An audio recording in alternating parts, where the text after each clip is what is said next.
masaya at makulay ang buhay banda.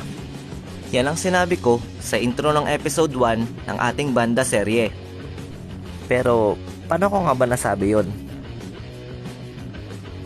Dito sa episode 2, malalaman natin kung gaano nga ba kakulay ang buhay banda. Criticisms. Bilang isang performer, natural lang talaga na makarinig ka ng mga kritisismo o anumang mga negatibong komento. Hindi kasi lahat ng tao magugustuhan ang mga musikang inihain mo. Kahit gaano pa kagaling ang ibigay mong performance, meron pa ring masasabi ang ibang tao sa'yo.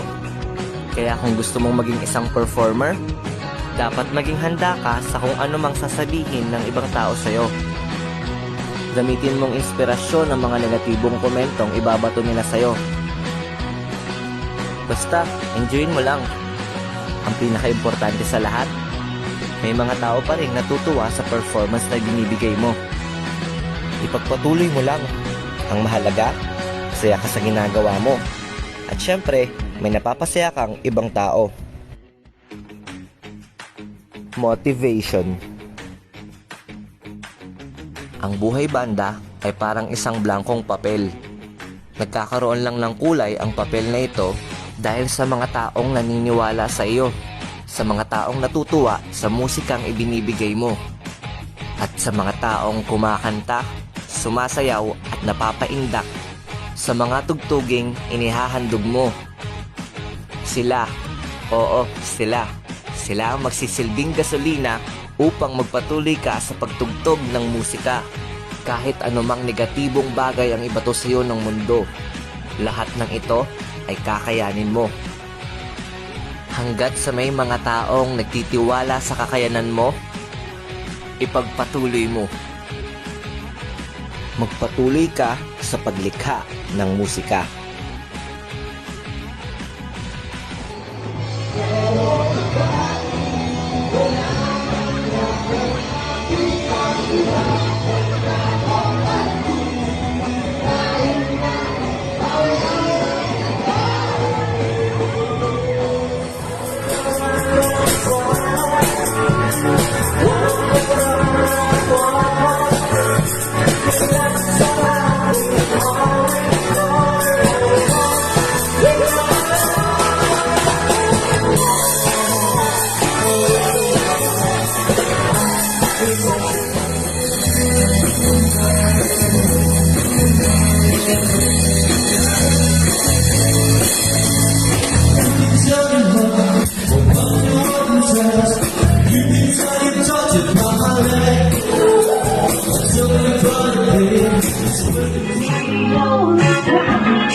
yan sa masasayang alaala na nakuhanan ng kamera.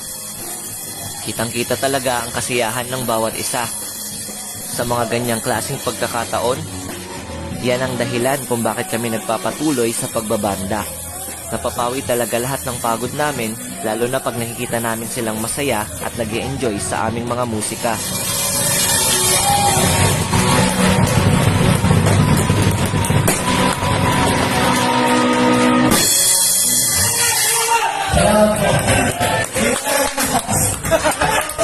Salamat po!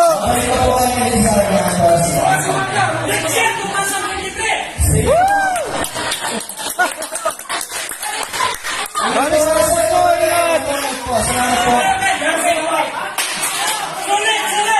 Thank you po! Salamat!